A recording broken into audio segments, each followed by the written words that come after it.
Assalamu alaikum wa rahmatullahi wa barakatuh. We are Defying the Dunya. Thank you all for the support we've received. Please follow us on Instagram at Defying the Dunya and TikTok and our YouTube. And we're also available on streaming platforms such as Spotify, Amazon Music and Apple Podcasts.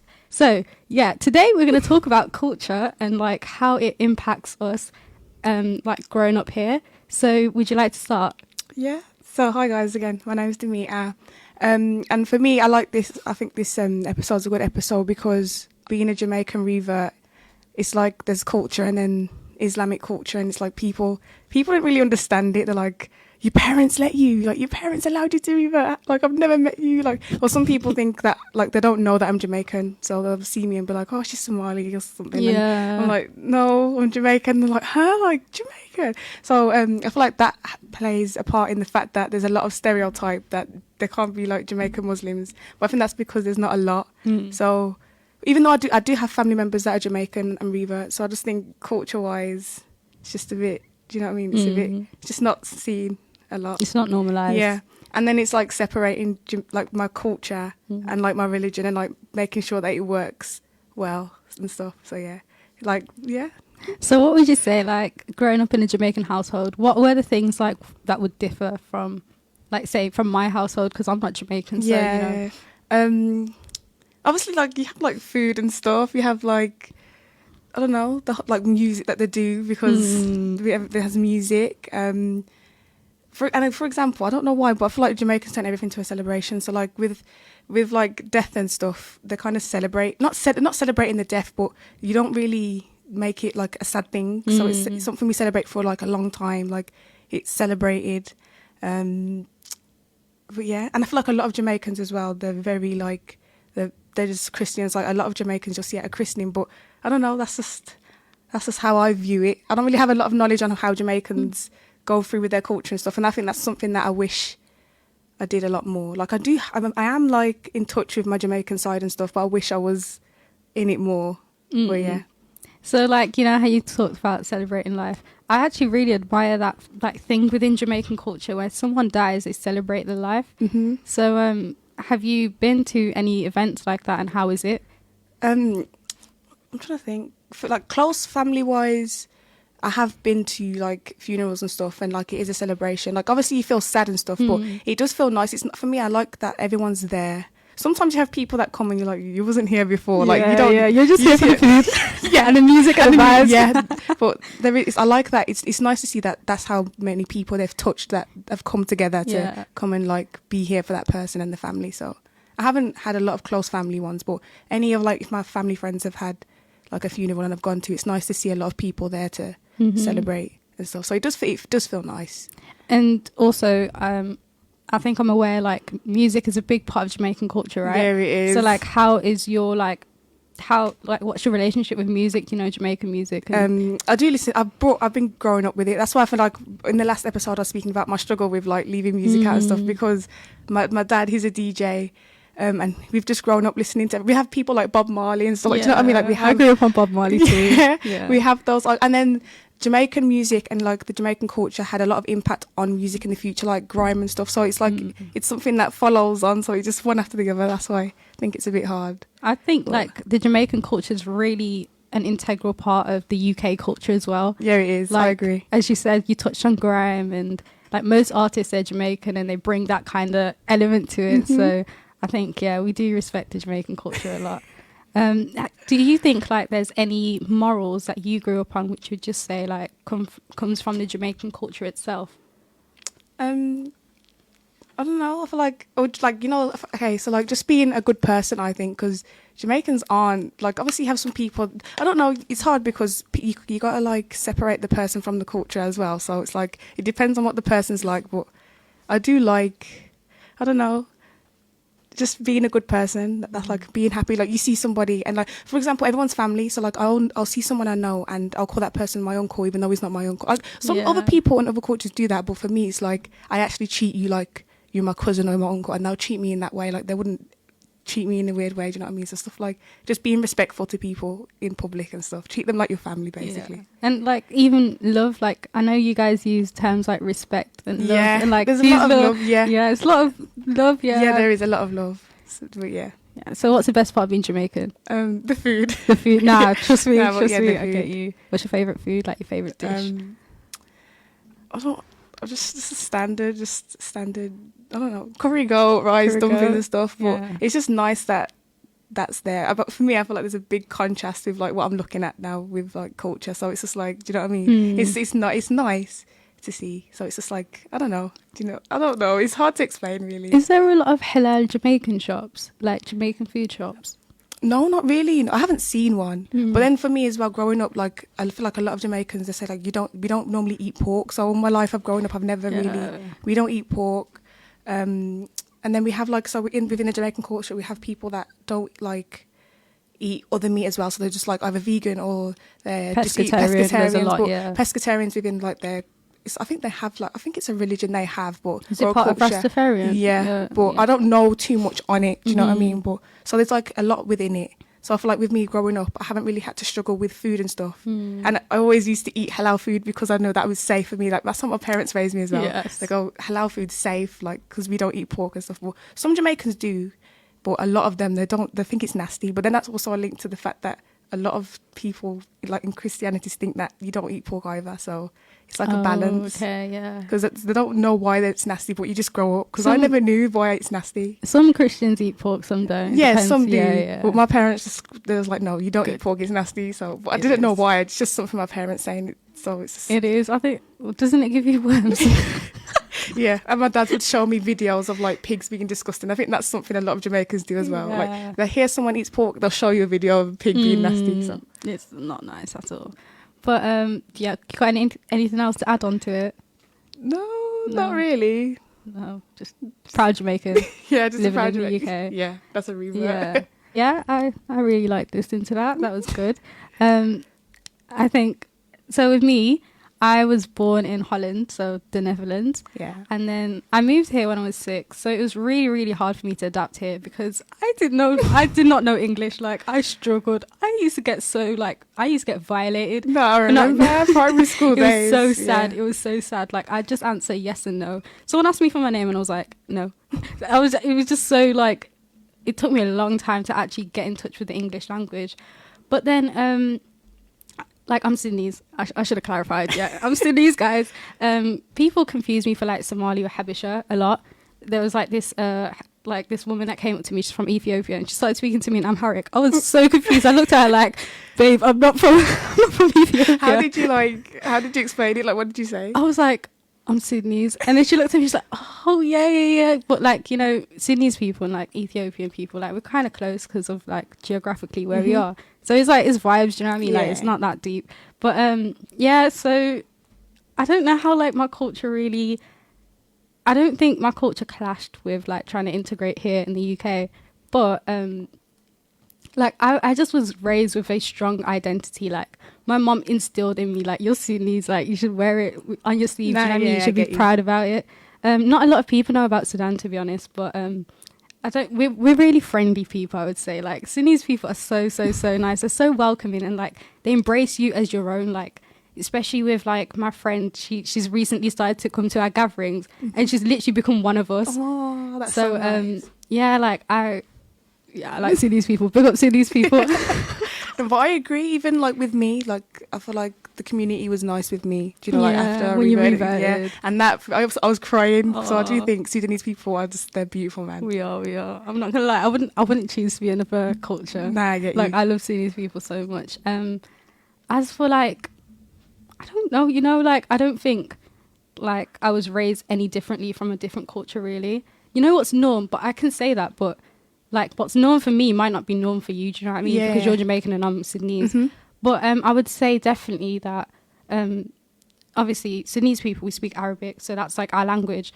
And because we speak Arabic, it means that I feel like it was easier for me to learn Quran Yeah. and read. But I don't understand Quran, what it says, because it's like, you know, like Shakespearean English and normal Yeah, English. Like yes, you yes, don't yes, really yes. understand it. You get like you get You can tiny read it, words. but you don't understand. Yeah. So that was like with me, but like I think it depends. Like different cultures may have advantages and disadvantages when it comes to Islam. 100%. But the people who aren't like non-native Arabic speakers, right, get so much more reward for like every word they struggle with, yeah, they get twice the reward. So it's a blessing in that aspect.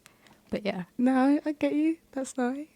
Yeah. I was actually thinking as well, because I forgot to mention, literally Jamaican, it's not a language, but we have patois, so, but then that's also like a con, because it's just full of curse words and stuff, so you know what I mean, so.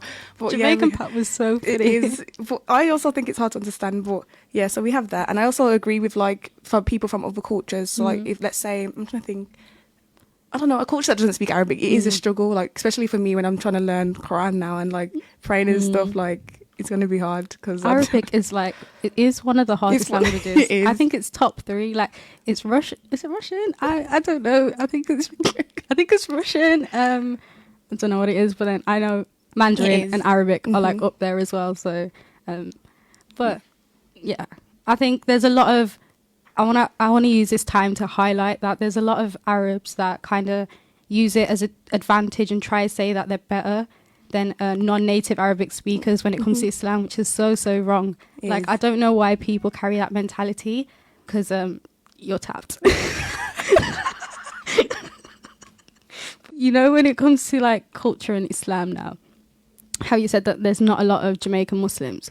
Do you feel like now that you're a Muslim, Jamaicans see you as any less like Jamaican? Or Oh no, I don't. Well, I haven't really like been out there like in front of other Jamaicans, but family wise, like, it's been easy, so I think that's why it's going to be harder for other people, because I don't know how other families will take it. Like, I had people like ask me like, your parents were okay with it, because I feel like they thought, like, a lot of Jamaican parents are really strict, so they probably thought they'd be strict, and like, but no, I feel like they still see me as me, and then if anything there's just a lot of questions, and I feel like there might be a lot of Jamaican reverts, but for me it's just something I don't see, so the only time I've seen it is within family, so I think it's just something that I want people to like put it out there more, so because there might be someone that's interested in reverting, but they're scared of like culture wise and being a Jamaican Muslim. Like, some people forget that being a Muslim isn't like your race or your culture. No. It's a religion. Yeah. So I feel like that's something that people need to remember. Like, for sure. Yeah, I think that's one thing as well. A lot of Jamaicans are accepting of other things. Do you know what I mean?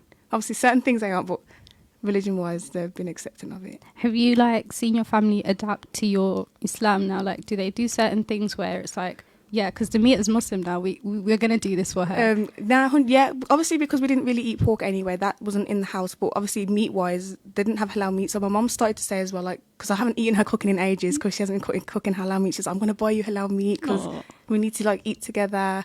One of my sisters wants to fast Ramadan, like to support her friend, but I'll help her with it and stuff. So yeah, they've got a lot of questions, and I hope it does guide them.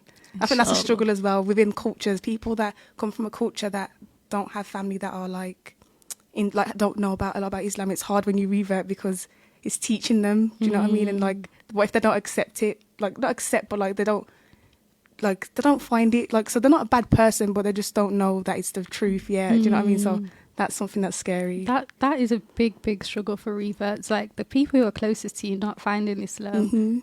I actually can't imagine how it is. It is, I know. So when I see people say, I'll say this dua and it might save your mum, I'm like, but it's not going to save my mum. Do you know what I mean? Like, well, yeah, so I'm just hoping. May Allah guide. Yeah, I hope you guys, because they do follow a lot of like, they do follow things that I do, and like they know that's right, but then there's like, just see the truth. And there's something, I think as well, if there was to see like the Quran and how beautiful it is, it would change them as people as well. So it would be nice to like guide them. I think that's something that you'll notice as a revert with like your family and stuff, that they'll probably change if they knew more about Islam. Have you tried gifting them a Quran? No, I'm too scared. Please do. I'm so scared. Because what if they don't read it? Then at least you know you tried. True. But obviously, ease it in. Yeah, I need to do that. Yeah. I was going to say as well, you made a point earlier on that some people think you can't be Jamaican or Muslim. And then, this is so stupid. This is actually going to frustrate me. Someone was like to me, you're black and you're a Muslim. I was like, bro, are you okay? It's not a race. That's what I mean. And that's what happened to me when the person was like, huh?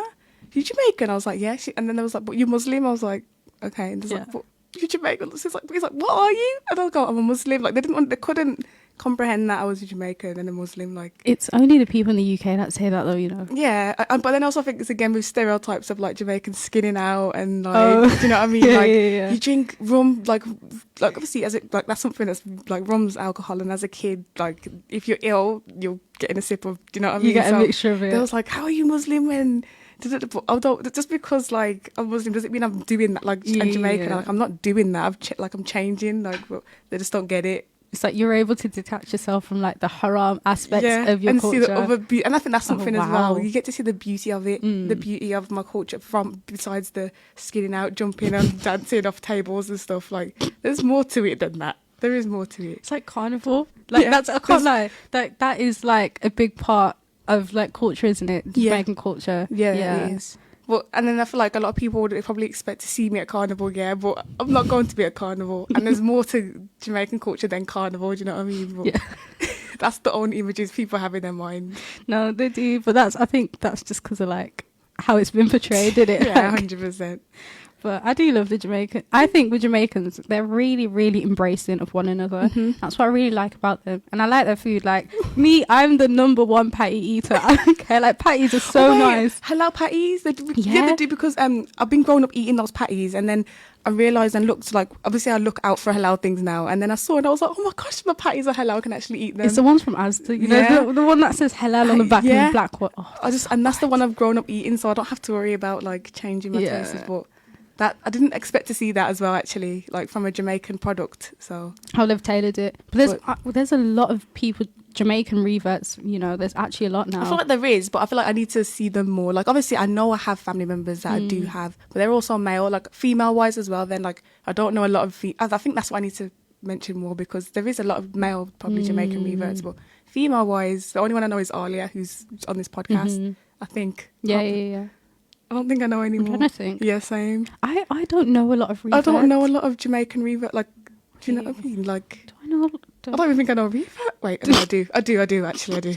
You do? Yeah, but she's Polish, that was a shock as well. is Like having it? a Polish revert. Like, Ooh. but yeah, I think she's Polish. I don't know of a white revert. Like I've seen a lot of white reverts as well, I haven't. but like on TikTok and that. But Yeah.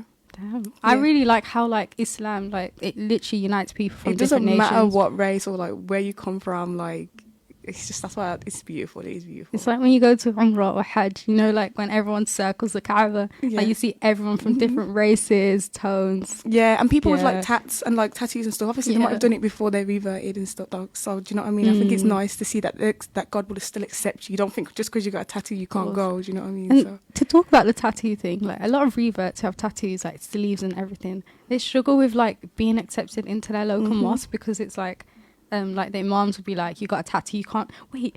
Okay, I'm sorry guys. Someone said if you have a tattoo, your wudu is invalidated. How stupid is that? What? Like, it's not even true. Like, you see these stigmas and like these stupid rumors or whatever you guys make up. That's what's making reverts go distant from Islam, because now you're teaching them that their past life isn't forgiven. Like, it's actually so yeah, stupid. it is. Like, It is. Don't get it.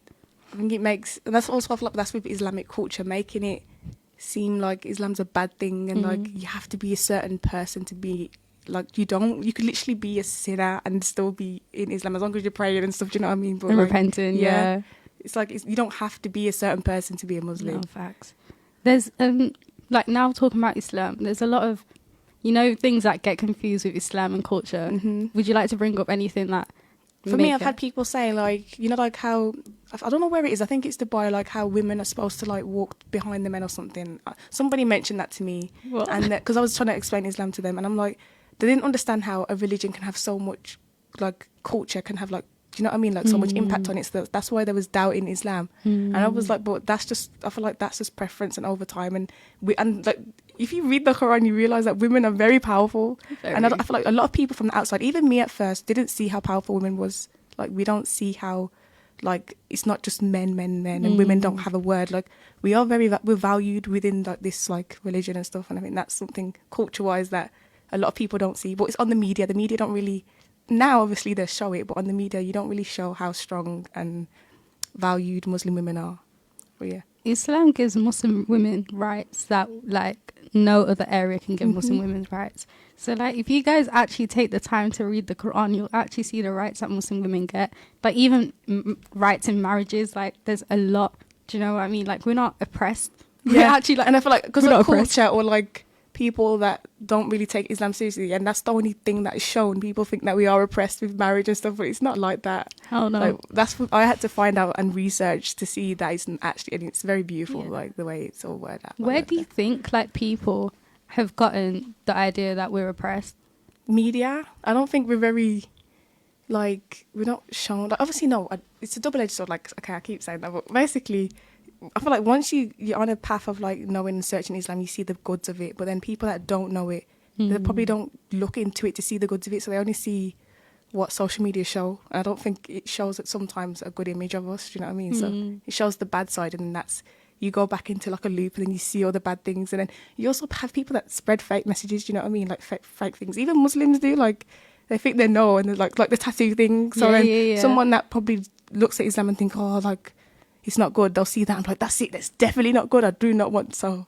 It's like they take what they see for fact, and they don't take things into context. Like context is so important, especially when you're reading into a new religion or like you're interested in any religion. Read the verses in context. Obviously, there's some verses that are going to be like blatant with what it says, and there's some verses that is like you need to read into the history, Islamic history of everything. Yeah, but we're not oppressed. Like if anyone listening to this, like you're a non-Muslim, we're here to tell you we're not oppressed. We're not oppressed. Okay, like this. No one put a gun to my head and was like, "You have to be a Muslim." Yeah, no one did. Same here. No one told me that. Like it was God. God guided me. God guides whom He wills, honestly. And I think honestly, Islam is like the beauty of my life. Honestly, like. Nah, I get you.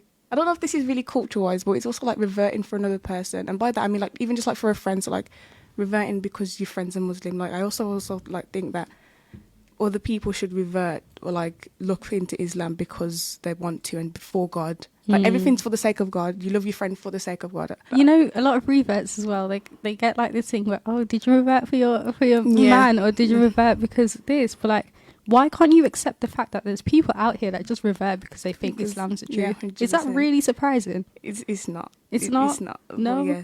It's been on my mind because I just wanted to like say as well. Islam's more than just reverting for other people. It's for God. I think it's also a way of life, like to people who've had a past. So that's why a lot of prisoners are guided to Islam, because Islam is a way of life as much as it is a religion. It's literally a guide to everything. So, and that's again separate culture from Islam, man. Like we'll just see the positives of it. Yeah, because Islam is great. So if you guys need a Quran or need to know anything about Islam, then please do DM us at Define the Dunya. Like now we've talked about culture, I want to talk about the UK and like struggles we faced as Muslims. And it's still British culture as well. Like, yeah, it is. We still have that with us. So, but yeah. So do you want to start off first with like a struggle you faced in the UK? For me, it's just the colour of my skin, I would say. Like I haven't racially been like, no one's racially come for me, but it's a case of like, you are treated differently to other people, and it is, so that for me that's just a struggle. But it's not like I'm fitting in and like wanting to be like other people that look different to me. That's just a struggle I think I've had, really. Damn. And the clothing, like now I would say that's me growing up, but for me now, like dressing a certain way would probably like, it's not normal, so people would look at you differently because you're not dressing like everyone else. Whereas now I'm out my head, like I don't care what I look like now. I do like to be unique, and I don't like to look the same, so I think that's a blessing. But there's some people that might not be comfortable with wearing their clothing, like even to like cultural clothing. Like for you, like you might have cultural clothing that you might be too embarrassed to step out in because you might get mocked in it. Do you know what I mean? Like, so it's just okay. That's I feel like us here. Like you'll probably get mocked. Yeah. So yeah, 100. You're stylish though. So anyone hating you for wearing what you're wearing is a bit, Nah, I get you. But would you like to touch on the skin color bit? Because I can't lie, that shocked me. Obviously, it's not shocking that there's racism, but yeah, no, I just generally feel like people of our color do get treated differently to other people that aren't. Do you know what I mean? Like, or like I can't say that I have, like, no, I can't say someone's come to me like, oh, you're black, but I just feel like there's a lot of, there is, you just do you are, and like, I feel like even like, okay, like uni applications, if someone sees that your name isn't really like a normal name, you're probably not going to get much of an advantage than someone that does have a normal British name. Do you know what I mean? It's Stuff like that. systemic. Yeah, or like pronunciations of names. Obviously, my name's not very. It's not like a cultural thing. It was not made up, but so it's just obviously because that's something that we have. Like just my name being said. It's not a hard name to say. Do you know what I mean? But like I don't know, just stuff like that. Small things like that. I relate to the name thing so much because everyone in my life says my name wrong. Like it's at the point where I've told you guys to call me Weam, but that's not how you say my name. Oh wait, so how do you say it then? Surprise! Damn, plot twist. It's Weam. Oh. So, but then it's like I simplify it for everyone else because I don't want everyone else to be struggling with my name. Just call me whatever you'd like to call me. 100. As long as you respect me. No, I get you. As also, I just feel like if that's your name, you should be proud and be able to say like, no, guys, you say it like this. Obviously, but I'd be too scared to say that. Like, it's a bit hard to pronounce. But I used to be that kid at school. If someone's name got mispronounced, I'd be like, no, sir, it's this. Obviously, growing up now, I've been like, I just keep it in, but. Now I get you. Yeah, I don't even know. Yeah, surprise, guys. I've been putting on a fake character. So with me, I think in the UK, a big thing for me is drinking. Like I don't drink, but then I have a few friends. I'm not going to mention who, but they said to me, "So you've never drank in your life. You never will. I do not believe you." And I was like, "Okay, cool. I'm not here to prove to you that I'm never going to drink in my life." But it's a thing where, like, why can't you believe that I'm so strict on my morals when it comes to drinking? I'm not going to drink. Like, is it a big problem? Is it because it's so integral with your life? It's like you can't, see elsewhere like otherwise. No, I get you. It doesn't make sense to me. No, and linking to that, growing up wise, like having a good time when you're a kid would be spending time with your friends and family, going out, playing something. Whereas now, to have a good time, you have to be out. You don't have to, but like, a lot of people, they're out late. Yeah. Do you know what I mean? Like, it's not innocent anymore. No, it's not. And even like for me, like I thought that's like the only time you're going to enjoy yourself. But it's like finding substitutes. Obviously, because we're not in a place that has like, we don't have a lot to do. Like we do, but we have to travel to go and do something fun or like an activity. So it's just finding substitutes to do that aren't culturally like, yeah, let's go out. Let's. You know what I mean? So, yeah. Wolverhampton's not really like. When people say how's Wolverhampton, like it's not that nice. It's not. See, but it's still my home, and I do enjoy it because of just how calm it is. But there's not a lot for us really here. No, we have to go out to Brum. Like if you want to do anything. Yeah. Or like I don't know, we could walk down the road with hijabs and someone would probably shout at us. Do you know what I mean? Like we have that. It's not going like, but it could happen. Do you know what I mean? And that's people in other places might not get that. Do you know what I mean? So because like I don't know, is there a lot of Muslims in Wolves? I feel like there is. I do think that there is a lot of Muslims. But I feel like, I don't know.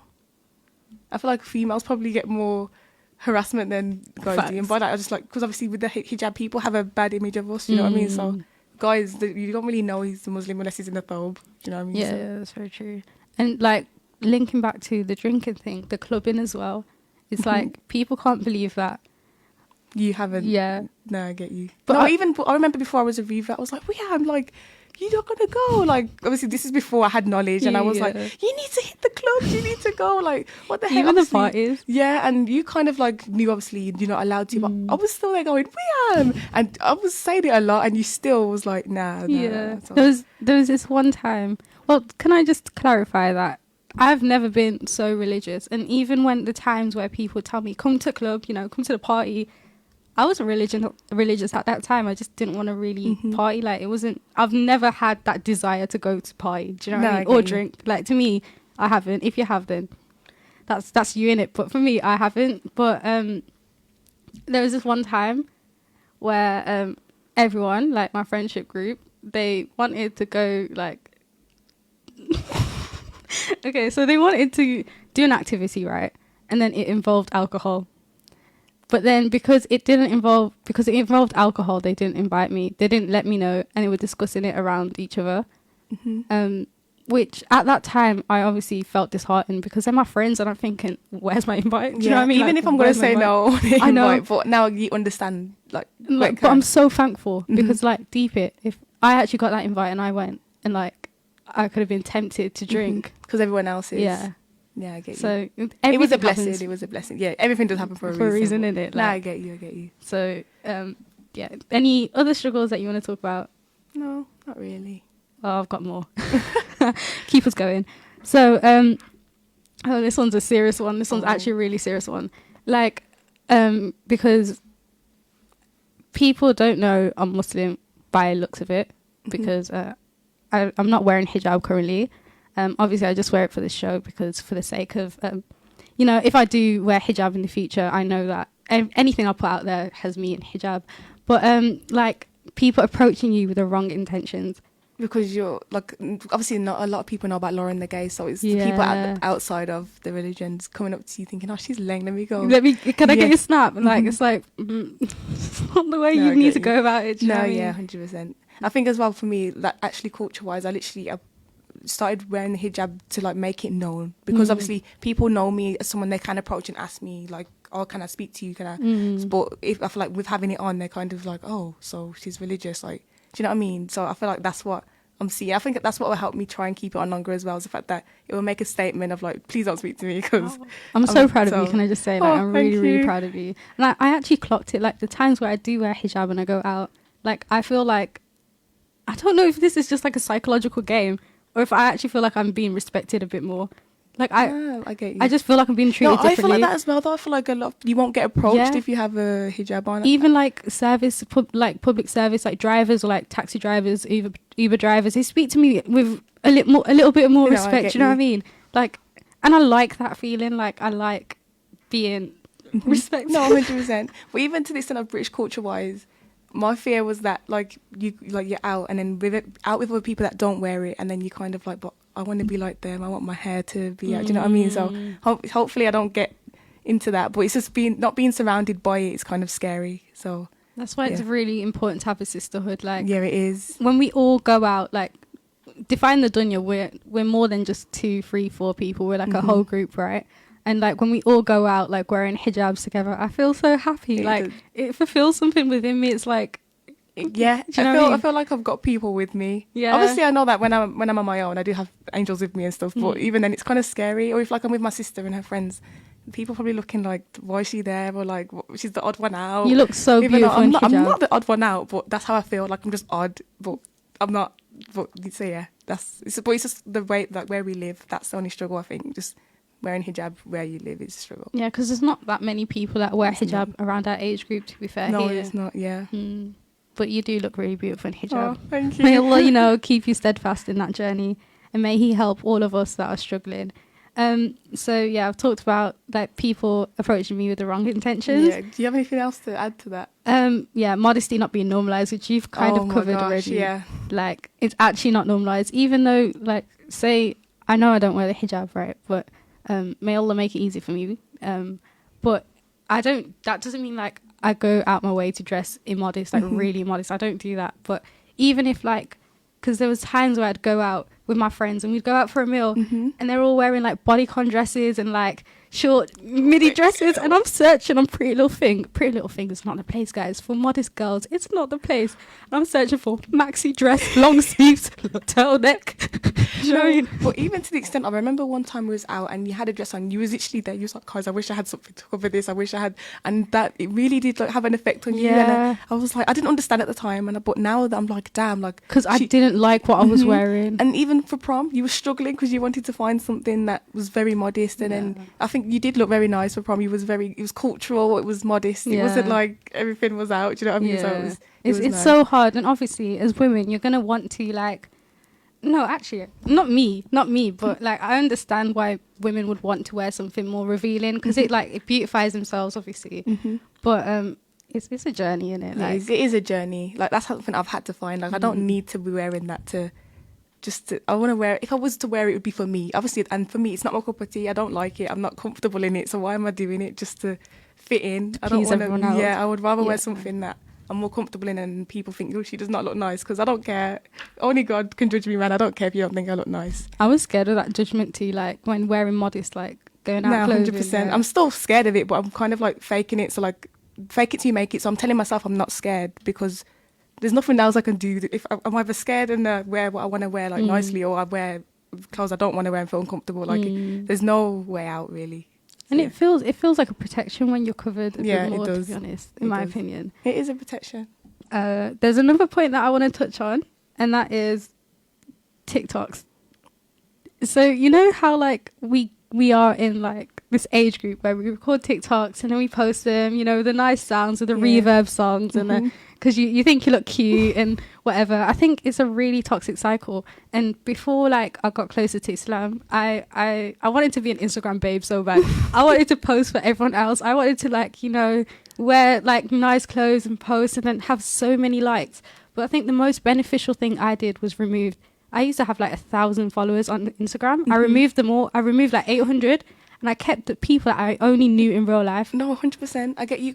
Sorry to interrupt, but like Oh, I've been fine. seeing as well. Have people on your feed that inspire you or that you're interested in. Don't have them just because you know them or like to impress or because you've got that many amount of followers. It's not. It's like I used to think the same. Like obviously, I still do would like a future within the media and stuff, but I don't care if I don't have 50 billion followers. Like it's more. There's more to life than that. Imagine having that many people watching you anyway, having to worry about what you're saying and stuff. You should feel comfortable. So I literally agree, and I feel like it's as well having the validation of people say, "Oh, you're so pretty," because you don't need to have it off other people. Just tell yourself it. Like it's hard. It is a struggle. But Don't get me wrong, it's nice. It is actually nice. It makes you feel. It's a confident. Like it's a confidence booster. But yeah, I think that's the thing. Like it made me look within. Do you know what I mean? Like I don't need someone to tell me I'm beautiful.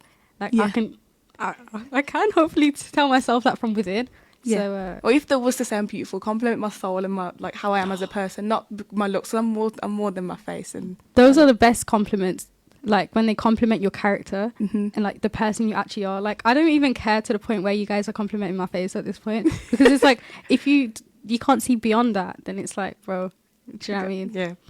Do you think we'll get to the point where like all these things that we've talked about will be normalized? I hope so. You know why I based it off the fact that with TikTok on my feed is literally just Islamic stuff and people trying to get on these. So if a lot of people see that, TikTok is a really big platform to help influence others. So if other people see that, they're gonna want to be influenced, especially from young. It's good to see from young, because if we had this from younger, we'd be different people now. Do you know what I mean? I wish we had it from younger. I agree, but then at the same time, I don't think we would have found or like appreciated it as much as we are now. Do you know what I mean? I think this is the age you start to appreciate things a lot more. So finding it now is a blessing. But even then, it's nice to implement with other people from younger. So hopefully that can happen, and then the next generation is more like, I don't know, they're more understanding, and you can step out in something cultural and not get laughed at.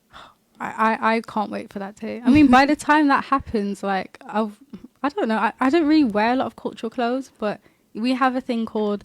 Wait, what is it called? Wait. I think it's called like. It's not It's not a bio. Oh, I forgot what it's called. Damn. But it's like I know Somalis have it, and it's called Is it called a dirak?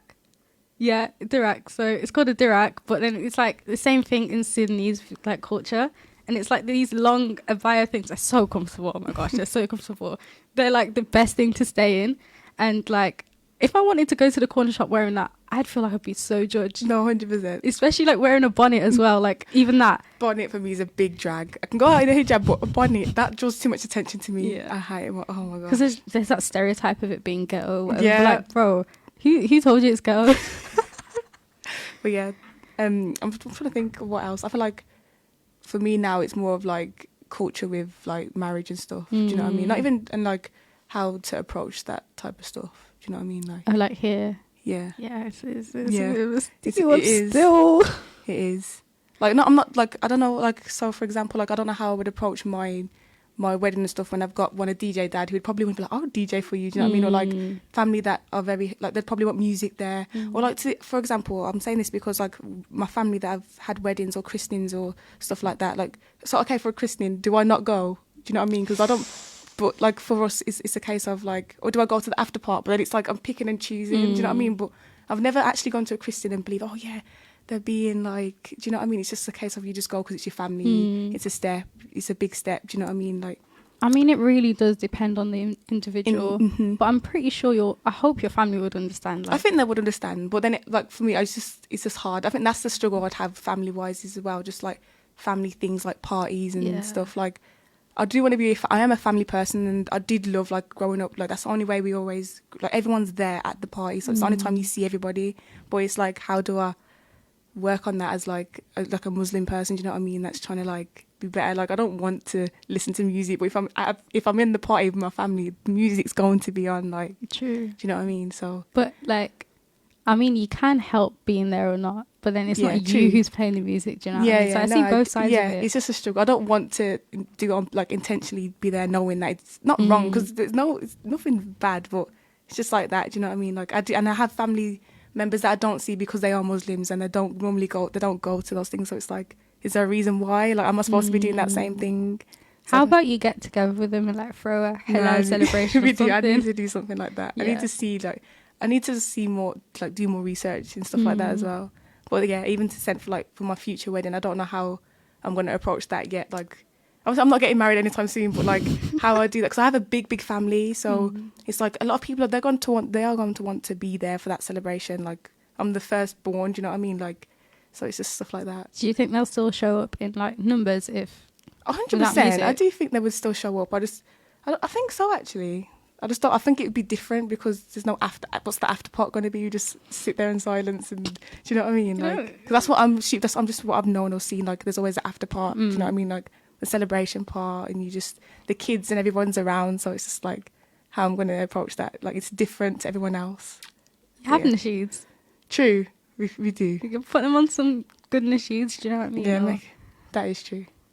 It's just scary, but it's something that I just have to find on my own. I'm the same. Like with Sydney's weddings, we're known for like our music. Like we're known for our music. Do you know what I mean? Like, we have music, and like with the way we go out in weddings is like crazy. We go all out, and like it's I don't know. Like, it's something I have to think about myself.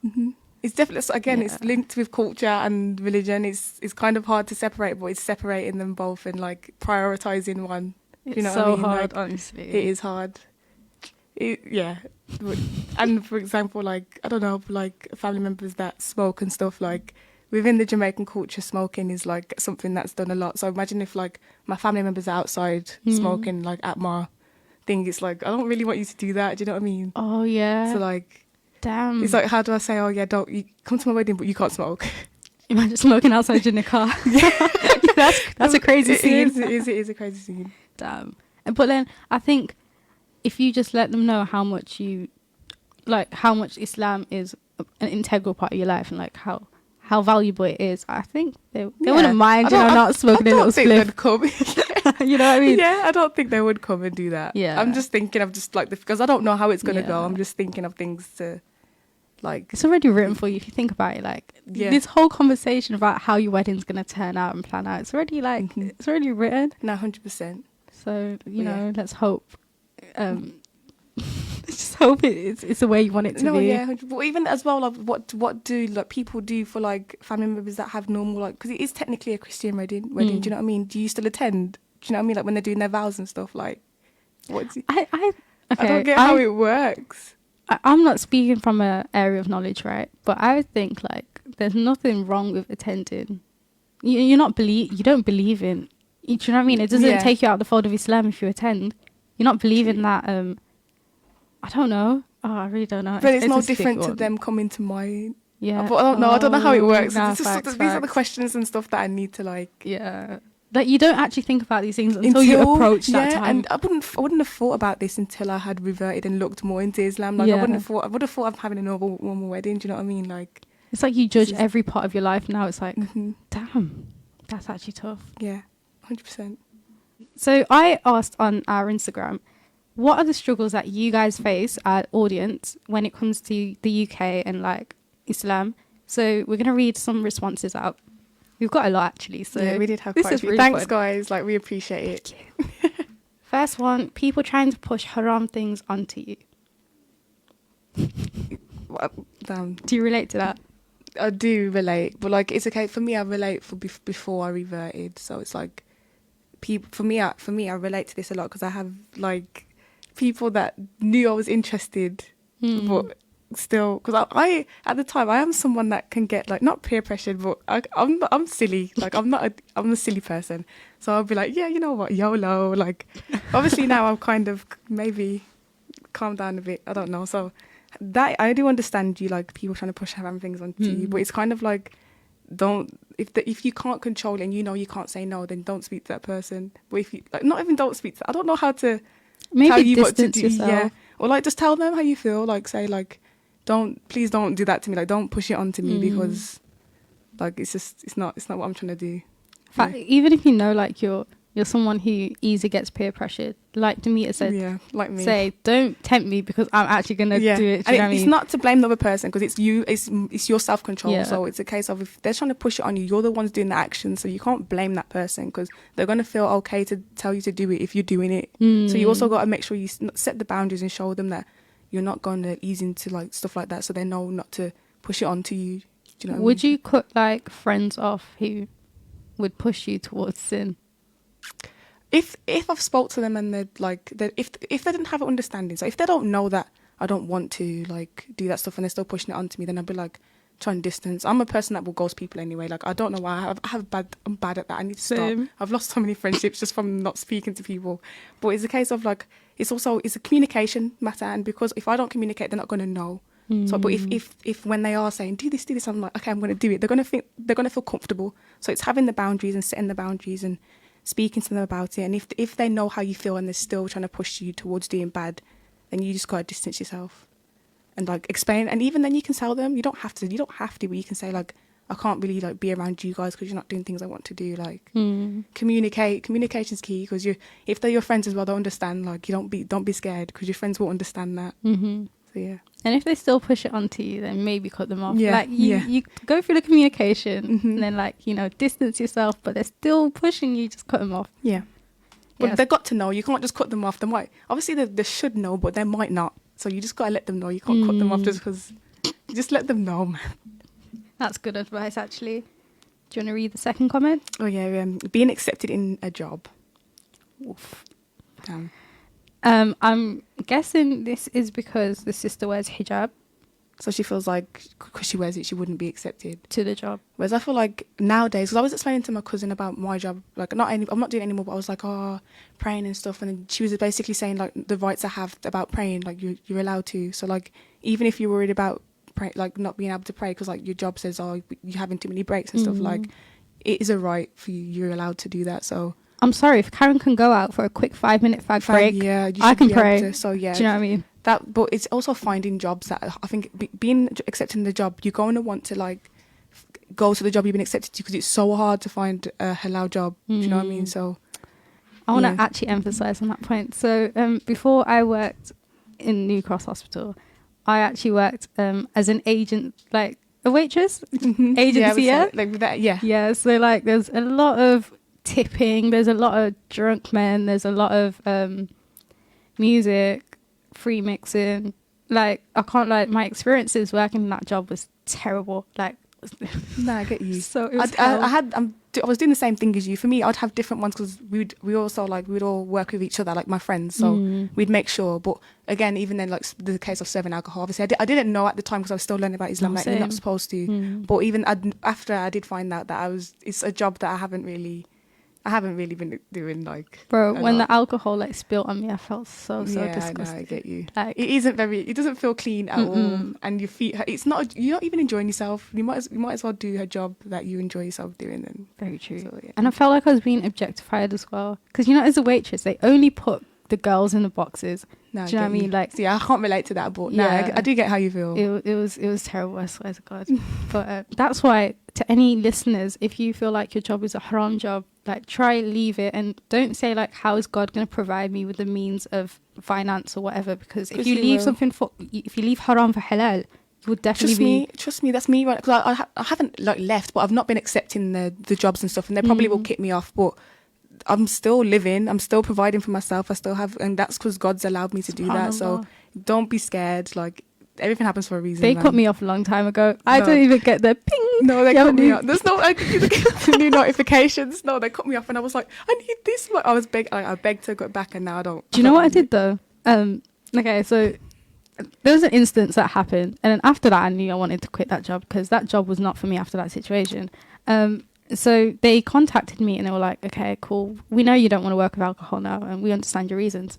So all the shifts they used to send me was KP shifts. Oh my gosh. KP, guys, is kitchen porter. So basically, say like when there was big events that were happening, like Christmas Day, New Year's, and like they do bougie meals. I'm telling you, like they put, the meals, where you just drizzle like a tiny bit of sauce and you put a pea on it. You call it like a main dinner. Yeah, so there was a lot of dishes for me to wash and clean. Because I told them I didn't want to work with alcohol, and that was the only thing I could provide. That's I know, actually a violation. I know. I never would ever. I wouldn't do that. Of course, your girl was down bad. Like, she needed that money, so she accepted that shift. But it's such the reward that I get from that. Like, that's the only thing that kept me going at that time. But I left that job a long time ago. So I'd say to you, sister, like, don't worry about having like not being accepted to a job, because that means it's not written for you. You know, you might find a job that's better for you. I also saw a video saying you'd rather like have low income but it's a halal job than have a high income and it's a haram job. Like, I would rather that as well, and that's how you should have that mindset, even if it's not the best. Like, do a pro and cons, like make sure. So yeah, Your akhirah is way better for you than this dunya. Wait, it's my turn, right? yeah. Okay, cool. Just checking. People automatically thinking Muslims are bad. I think we kind of spoke about this earlier on, about how society's kind of like, not society, but like social media doesn't portray us as good people. And I think it's a case of they just have to, like, you have to read, you have to like seek knowledge. And that's what I did, because I didn't really have good example. Like, obviously I had good example of friends wise, but of like Islam as itself, I had to do that on my like search or like ask questions. And it's something that people you're always going to have someone that's going to like think Islam's bad. Do you know what I mean? Like, have a bad thing to say, but it's the case of they need to be found, like not found. They need to find Islam. Like, they need to stay woke, basically. But if anything, if that's how people people treat you, you kind of just need to make like pray for them. Do you know what I mean? Make dua for them. Like, hope God can show them like that it's not that Muslim people aren't bad. Do you know what I mean? Yeah. You know, surprisingly, I've not actually had an experience where I'm trying to double check myself, because it doesn't make sense to me, yeah, but I don't think I've had an experience where someone was like, oh, you're Muslim, you're bad. I mean, obviously there's certain prejudice or discrimination, or like, you don't drink, you don't party. But like, I don't think anyone's blatantly thought that I was bad because I was a Muslim. But I know this doesn't go to like invalidate everyone else's experiences. I know it can happen. I don't think if someone thinks Muslims are bad, I don't think they would openly say it to you. Like, That's not just true. you, but because it's a case of as well, by bad, whereas I see that it's people saying it's too strict just because you can't drink. And like, I feel like people think that Muslims are bad because we don't do all this normal stuff, but it's a case of the normal stuff isn't good for you. Think and again, think of haram. Yeah, it's harm. It's that signed it out as harm. That's sick. Seeing the beauty of that, but obviously someone that isn't a Muslim not going to see it like that. They're going to think you're just not allowed to do that because it's like, do you know what I mean? You can't have fun. Like, so I think that's why people would have that stereotype that we're bad, and it's not normal. So because it's not normal, people automatically think it's bad, but it's not. So Because it goes against like society's norms. yeah, it does, and that's just, I think it's where you live. So British culture and stuff, it's probably a lot harder. Oh, this is why I actually like want to move to an Islamic country. Yeah, same. I want to as well. Not now, like. But in the future, it would be nice. It would be nice. Well, you just got to ignore people that think Muslim people are bad. Like, I'll show them, like, educate them. So yeah. Oh, is it me now? It's you. So, mom having the best prayer rooms at work, school. Not. She meant not. Oh, okay. Sorry. A bit of autocorrect. Not having the best prayer rooms. I understand. Like, I feel like actually I don't understand, because I wasn't a revert. I didn't revert until after school. But from seeing the prayer room at school, it wasn't bad for me. So I don't really know what to say for that. But I mean, as long as it's still a prayer room, obviously I feel like if it's comfortable and it's nice, yeah, you're going to want to pray in it. Whereas if it's not nice, you're not going to want to pray. So I understand where they're coming from, but it's a case of you kind of like speak it up, like have a conversation with the people at school. Like, if a bunch of you as well, it's more impactful when there's a lot of you that have an issue with it. Whereas it's just one person, not going to take it seriously. That's true. So, but yeah, I think that it's sad though. It is sad. Same for work. I don't know how I would go across it for work. Like, I know, you know those plastic portable mats that you guys can take in a bag. I'd advise you to get one of those. And I know, like, if you go uni, wow, like there's some unis like BCU that have nice prayer areas. Like, they actually put the time, and even the wudu areas as well. Like, it's sick. So definitely, I'd say if you're looking into a school or a job, research the prayer facilities. Like, make that your priority. But for work though as well, if you work somewhere where if let's say it was retail, a lot of people pray in changing rooms. Like, it's scary, but like, again, if you have like the plastic, like not plastic, but you know what I mean, the portable. Is it portable? The prayer mat, like you said, yeah. then you can kind of take it into a changing room and just do that. That's just like a retail thing. Like, try and find a way to pray somewhere better if you don't like the state of your prayer room. I agree. Being seen as too religious. I hate this so much. I hate it. Oh my gosh. And you know what? I think I hate it because I used to say it about other people. Like before, like I was like, I'd be like, that person's just too religious. And then now that I am looking into my religion, it's like, you can't be too religious. Even if they are too religious, it's not a bad thing. Like, look at it, that shows how beautiful their religion is. Do you know what I mean? That they're following it. They're following Yeah. it. It's that strong that that's what they want to do. Like, people say too religious is like it's an insult, but it's not an insult. Have you been told you were too religious? No, I haven't been told I'm too religious. Sometimes I just feel like that's how people think. But that's just because I feel like maybe because that's how I thought about other people, so I just think about that for me. But I think I hate it when people say it. Like, I've been told so many times. I think I've thought that about you. About me? Yeah, like but that's because before I had knowledge, before I was woke, guys, I probably was thinking like, she's just too really, like, have fun, live life. But now that you are living life, we are having fun in a way that's good for us. Do you know what I mean? It's like, no, but this is the thing. People think I'm too religious, but if you guys knew what I did, you wouldn't think I'm too religious. Like, okay, I like, it's judging a book by its front cover, though. I personally think. Yeah. Do you know what it is? It's because with my morals, like, I know not to cross a boundary with certain things. Mm-hmm. But then because my morals are so strong, my boundaries are there, people think I'm too religious. But me and like my other like best friend, I don't know if she's going to be listening to this, but she's Christian, right? But we both get that we're too religious. No, 100%. I used to say it about her as well. Yeah. I used to say the same thing. And even then now I see that it's the beauty that at least she's following something. She could be out doing bad things, going clubbing and stuff. But she's not bad things. I don't want to sound like that guy that's like, you're going clubbing, you're so bad. I'm not trying to sound like that. I don't guy. want to sound like that too. Yeah, I'm not, because I can't judge you, but like, because we all go through it. Yeah, we all do. And but for me, I see her journey. Even if it's not the same religion as me, she's still following something. She's still... And that's why I respect her so much. Same. And that's why I formed such a strong friendship with her, because I knew from young, like, we knew each other since year 4. I knew from young, this girl, she's strong on her morals. And obviously, it's so easy to be swayed in this. Don't act like we don't get tempted. Of course we get tempted, but like, that's why we have the morals in place. But and if you are seen as too religious, that's good. Like, it's not a bad thing. No, not at all. What was it that made, like... Obviously, you can answer it because you thought of it like that before you reverted.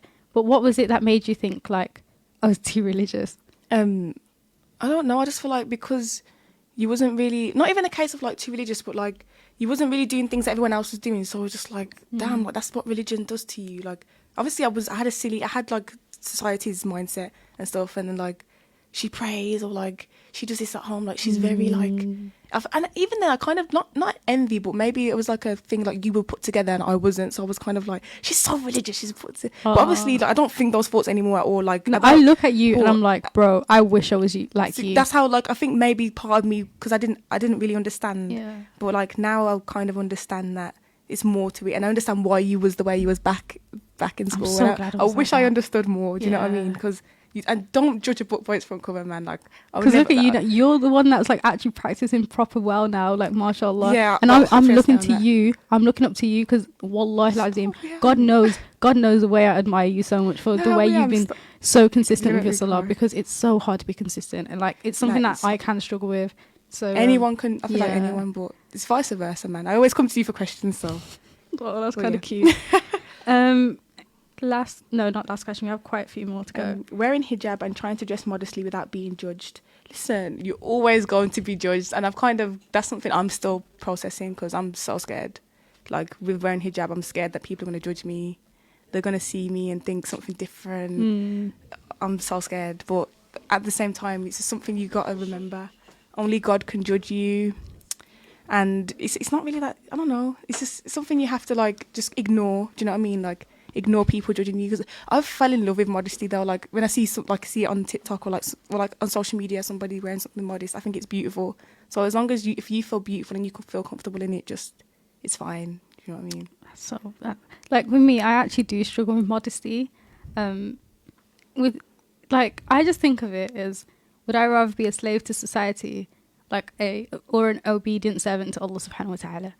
And it's like I'm constantly fighting that idea, because if I don't wear hijab, it's like, yeah, you're so pretty. Society finds you so like beautiful. And then if I do wear hijab, it's like, yeah, I'm being obedient to Allah subhanahu wa ta'ala, but like, no one's gonna find me attractive. But even then as well, having hijab, think that people that wear hijab are very religious, and there's people that don't wear hijab that are really, really like hijab doesn't just justify you of like who you are. Do you know what I mean? So even like with that, like, and trying to dress modest, like even if you're out and someone judges you because you're not dressed modestly, they don't know what you're like. No. They don't know. You could be a good Muslim person. You could be trying to change as well. So it's a case of, as long as you're trying to change and the intention's right, like. That's so true, because like right now I'm not wearing hijab, but it's like I wouldn't think I'm not religious, because I go out of my way to like teach deen and like, but obviously this isn't to say and justify that, you know, hijab isn't forced, it's not mandatory. No, it is mandatory, but obviously it doesn't define you as a person. Like, just because you don't wear it doesn't mean you're a bad Muslim. Not at all. No. But may Allah make it easy for all of us. The only cultural issue is the fact that it's predominantly Christian Jamaican principles.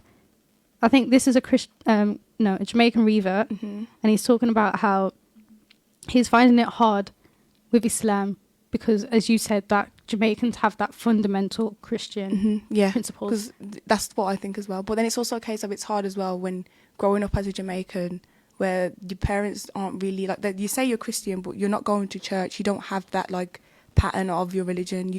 I was at a Christian school and stuff, and I knew like there was a God, but it's just like not being taught those things. So it's hard. I do understand like where it's coming from, but oh my God, you just reminded me of a story.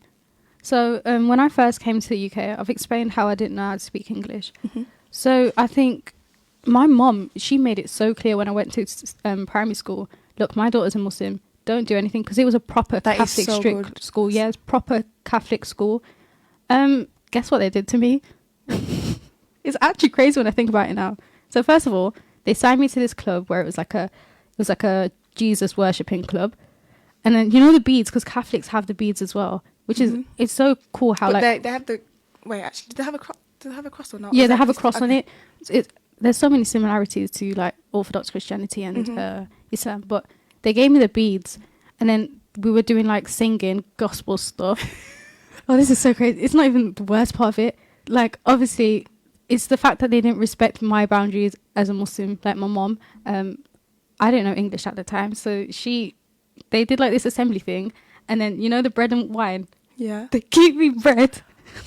They gave me wine. Oh my. I don't know if it was actual wine. Obviously, may Allah forgive. I don't know if it's actually, it's black currant juice in it. I don't know what it is. I don't know, because my mom's actually Catholic, and I've only ever seen her do that once, but I don't know what it is. I don't know what we have. Are they allowed to do that? I don't, my mom, once Did you tell her? Yeah. Imagine if you didn't tell her though. My mom went into the school, right? And then she started cussing so much. So bad. And then she took us out of the school to the school that we went to.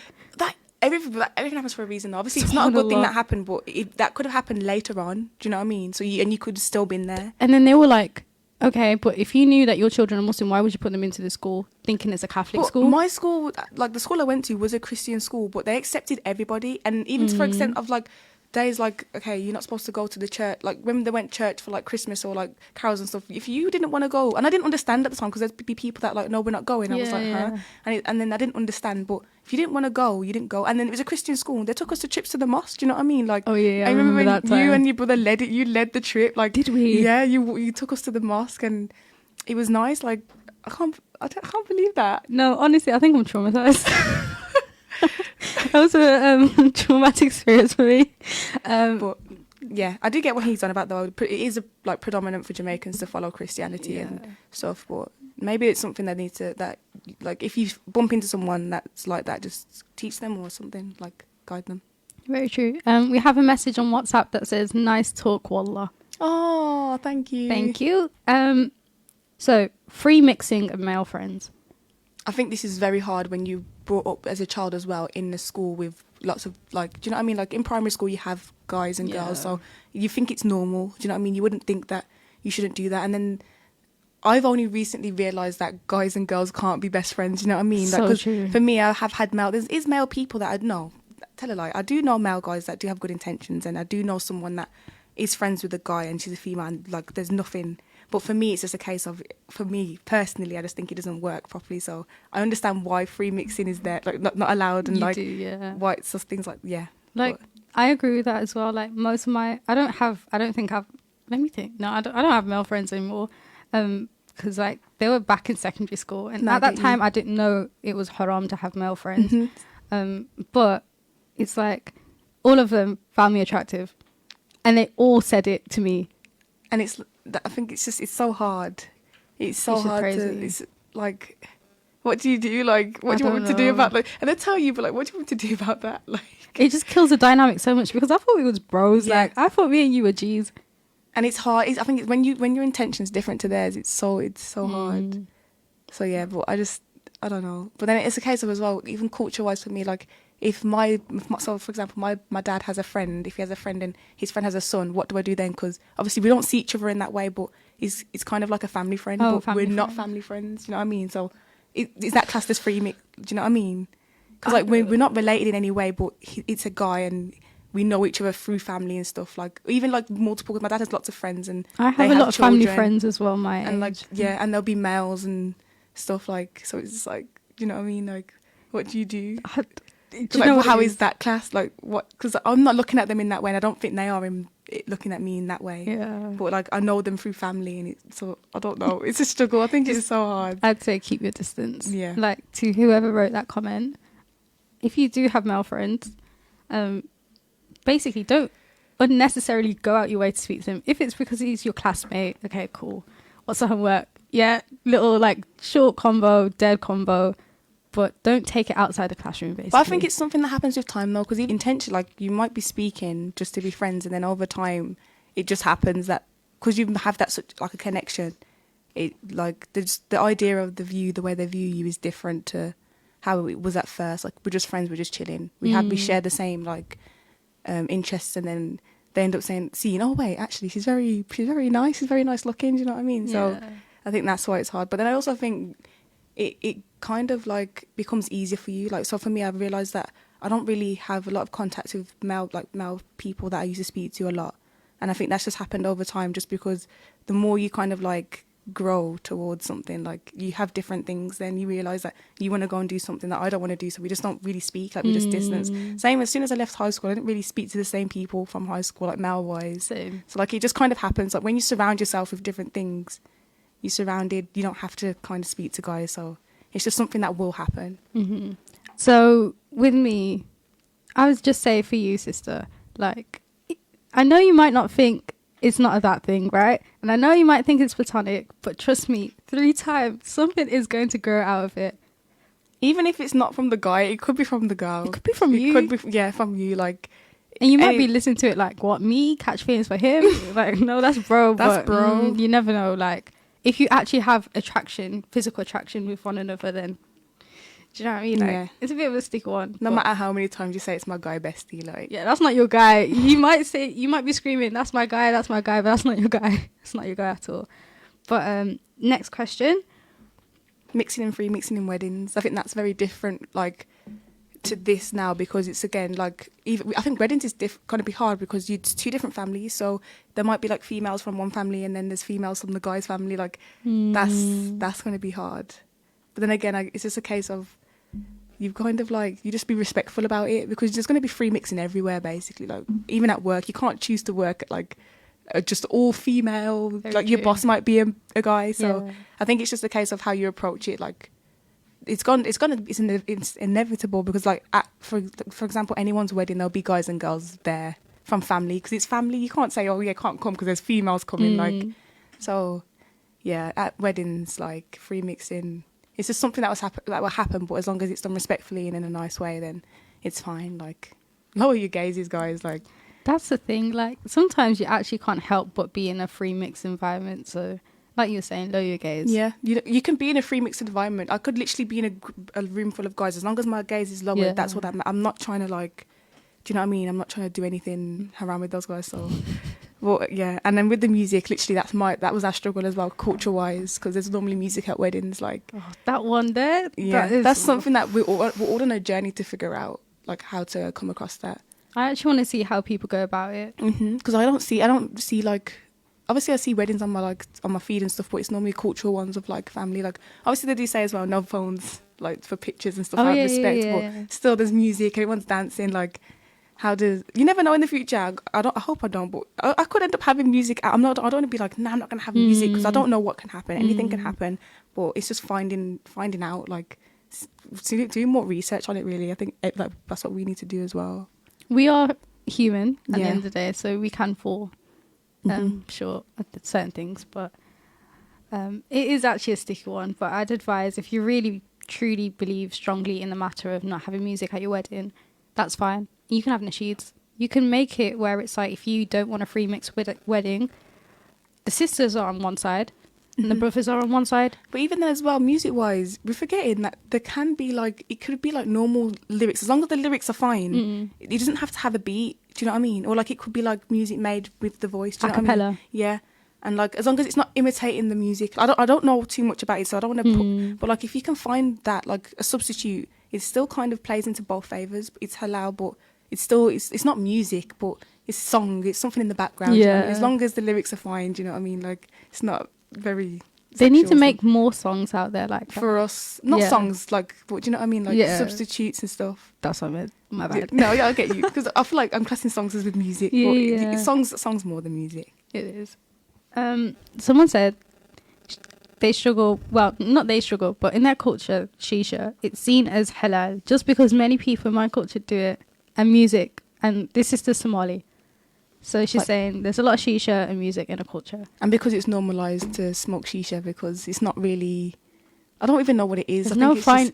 It's not, like, it's no different to vaping, I think. Like, it's the same thing as shisha. So I understand. I think it's hard when, if everyone else around you, like your family as well, they're saying it's halal, you're going to think it's halal, even though it's not. So that's just something that you just have to kind of like find. Well, I think culture-wise, it's hard. When it's part of your culture, it's like, I don't know. Like, that's all you know. Yeah, and sometimes your culture is you. Do you know what I mean? So like, to not do it, you're probably thinking like, what? Like part of me is missing. Yeah, but it's just, again, separating culture and religion.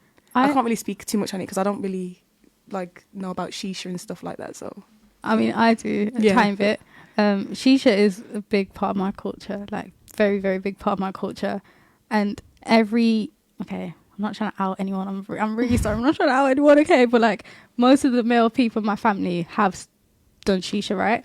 But basically, because you don't know if it's makruh or haram, there's like a debate about it.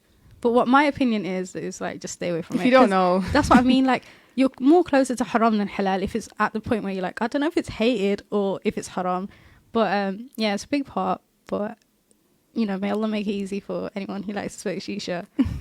Let me see if I have any other questions. And then the music as well, because obviously if it's music in their culture, they might think it's normalised. Even like for me, so like bashment or like reggae and stuff, that's my culture, that's my music in my culture. So it's like separating that, do you know what I mean, like from religion, and like, no, I can't listen to that. So it's crazy because growing up, like, I grew up Muslim on the fundamentals of Islam, but then that culture was still there. It was still like, yeah, you grew up on Sudanese music, but it was never a thing where I was told that music was haram. So that's why I only just began to find out recently that music is haram. And obviously it's a journey for everyone, and no one's just going to stop listening to music 100%. Straight away. But yeah. And as well, it's just where you're surrounded. Even like culture-wise, in the UK, we are surrounded by music. You go into the shop, there's music playing. Like you go into McDonald's, there's classical music playing for some reason. I don't know why, but that's what they do now. So it's like, no matter where you go, and imagine if you want to sit there and eat your food, like, there's music playing. You can't really go la la la la. I don't want to listen. Like, so it is hard. But then you wouldn't get that sin because it's not you who's deliberately playing the music. Yeah, it isn't. Like, I feel like with these questions, what I've noticed is we kind of relate. Do you know what I mean? Like, so it's nice to see that other people, like, they're not alone and we're not alone. Like, it's just a journey we have to kind of go through. Do you know what I mean? Like, we have to try and figure out, like, not loopholes, but ways to like work both and mix both the culture and your religion, without losing your identity. Yeah, 100%. Because I feel like culture's part of your identity, but now for me it's new. So is my religion. My religion is just, that's kind of who I am, because I make Islam my personality trait. I don't want to be going around saying this something, and then I'm getting married and there's people smoking outside my. This is such a big deal for me, because I feel like I present myself as, I don't know. Okay, I present myself as religious, not intentionally. It's just the way I speak. I'm very passionate when it comes to Islam. So people might think that, you know, I don't listen to music, I don't do this, I don't do that, and not trying to out my sins, but like, we're not perfect. We're not perfect. Yeah. Like, if you're listening to this podcast, please do not take everything that we say as perfect and fact. And and we're not trying to tell you like you need to do this. Like we do this. So like, it's not like that. Or we're literally on a journey, and that's what we're trying to document and just help each other with. You know what I mean? That's why we call it define the dunya. We're just trying to defy. We're trying to live with this dunya, man. And it's just so hard because there's struggles. But then you know what else has come from ahead, family wise and culture wise, within the Jamaican culture. Disciplining children is way different because, like you're allowed to, like not allowed to, but a lot of Jamaicans do beat their children. Do you know what I mean? So it's like I literally had a debate with my cousin the other day because she was saying how in the Quran the Bible's in it and you're allowed to hit your child and stuff, and I literally messaged me, I'm like, you're allowed to hit your child? But it's again called like being raised with that, if that's how you was raised with your parents, because Jamaican people do it's not like that in Islam, like you explained to me. I grew up like, do you carry on? Yeah, like that getting disciplined by hitting, that is a big part of many cultures, many cultures. I'm not saying it's just Jamaican cultures, but for me it's just like what I know. I know, and it's crazy because it's actually not morally correct with Islam. And wait, your cousin, she said that the Bible is in the Quran. She said something along, like not the Bible, but something. She means like the Old Testament. Yes, I think she said that, and then she was like, "You're," and I was thinking, well, I've never read the Old Testament, so I have no idea what was. But I was like, God would never say you can batter your children. Like, why would he say that? No, like, and when it comes to self-discipline, I know now. Like when I get children, I know I'm not going to self-discipline them like that. Yeah, like because there's discipline and there's there's a fine line between abuse and just a little tap on the shoulder. That's cool. I feel like I link that with culture wise, just because I do think it's a part of Jamaican culture. Because to discipline your child. But in that to that extent, I'm not saying all Jamaican people do that, not all Sudanese people do that, but it's just something a lot of us we do. Like, not us, I don't do that, but a lot of Jamaicans do. It is part of my culture as well. We have a message saying, "Hello, my name is Khalid. Is makruh the same as haram?" Do you want to clarify, or should I clarify? Because I don't really know a lot. Okay, you know cool. more. So, hello, Khalid. Makruh means hated. So it means that when it comes to like an Islamic topic such as Shisha, for an example, there's not enough evidence to say that it's clearly haram because it's ambiguous. Do you know what I mean? But haram means haram. Like Allah has told us in the Quran, He shows us like haram is haram. So that's just to clarify. I hope that answers your question. That's good. I think that's something that needs to be spoken about a lot as well. Yeah, because I don't really. No, I don't know. Not that I don't know the difference. I do know the difference between haram, but I didn't know about that. Like, I see videos on it. So, yeah, because there's like halal, which is obviously permissible. There's makruh, which is like hated. There's haram, which is impermissible, and then there's sunnah, like things that are like part of the Prophet. Yeah, I get you. So there's a lot of things that are sunnah. Like for example, you know when you pray and then you say the second verse, that's sunnah. I didn't know that was sunnah. Really? So after Fatiha, wait. What when you recite a different? Yeah, like, that's sunnah. Oh, but because it's not. I thought you had to recite like a surah after you say it. But you don't. You can. But I didn't know. But obviously, I'm gonna keep doing it. But, keep doing that. Yeah, but I thought you had to. Like it's mandatory to like. But you don't. I thought that too. But then I like how it's been such like embedded within like, everyone's practice. I like that people. It's kind of nice to think that because it's just natural. You don't have to. I think you kind of be lazy and you'll be like, oh, I don't have to do that. So let me just. Yeah. So like if you still stick to do that, and I'd also say like eating with your right hand, that's sunnah as well. But I think it's like I don't feel right eating with my left hand. No, I don't either. No one does that. But then for me, growing up, I've never been allowed to eat apart because with like culture-wise, it's bad to eat with your left hand. Like it's something to do with the devil. I can't remember properly. I don't want to, but yeah. So I think a lot of people in society, you just eat. Even with growing up in the British, like in the olden days of the British, like you're supposed to eat with right. You got punished for writing or doing anything with your You got punished for doing things with your left hand. So my it's God, just like there was this one time in primary school where I'm traumatized by this as well. So I was eating, right? And I didn't know the Brits found it very disrespectful if you put your elbow on the table whilst you're eating. And this girl, she was like, wham, you've got your elbow on the table, you're eating, you disgrace. I was like, what's going on?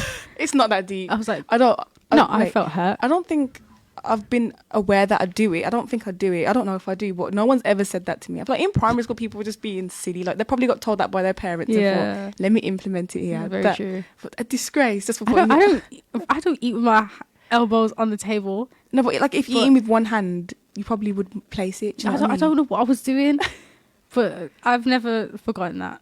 Yeah.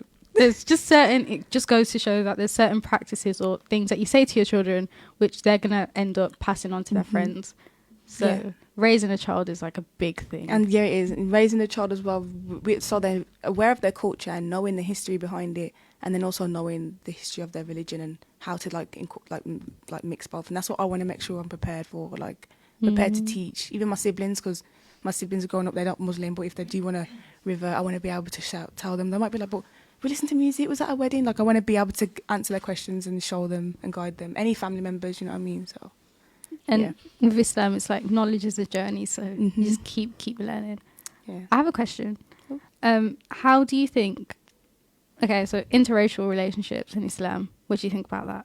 I love it, and then I found out that it's like God loves it. Not God, but you know what I mean? Like it's Sunnah, I think, because the Prophet. Because growing up culturally as well, if you're Jamaican, you can't. Like, not a lot of Jamaicans like you to marry out of. Like, is it? Not marry out of Jamaicans, but like your race, really. Like you marry black. Like, oh yeah. Like, I'm not saying all, yeah. But like, but then I think that's just generational trauma of being treated bad by white people in the past. So like, why would you want to be with someone that oppressed you? Yeah. But that's just like over time. It's just gone. But then, like for me, what I know is just stereotypes of if I was to be like an African guy, it would be like, oh yeah, but does he do this? Da, da, da, da. But other than that, for me personally, I wouldn't take that into any. Like no, I'd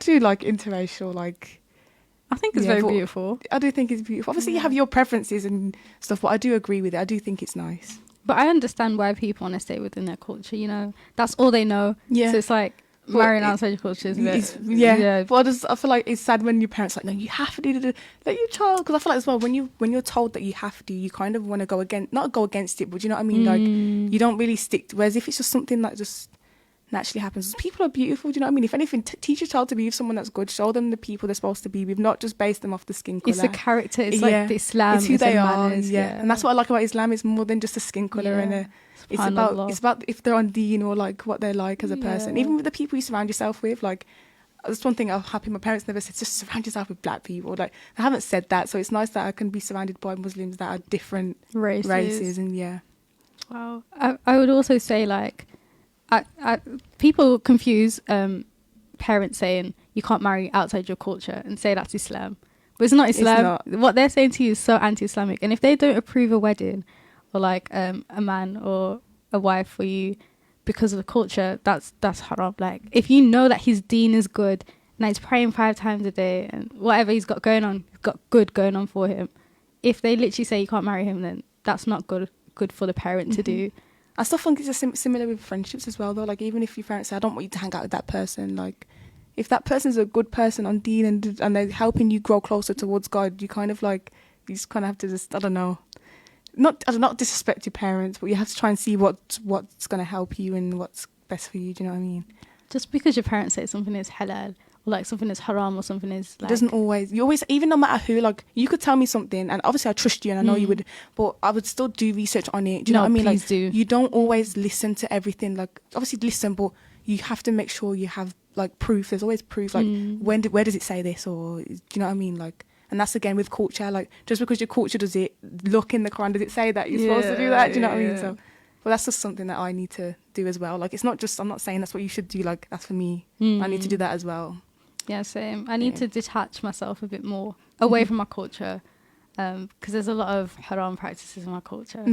So it's a struggle. I understand why it's a struggle. And sometimes people, they're in a position where they have to pick between their culture or their religion. Because if they abandon their culture, it's like they abandon their family and they abandon everything they know.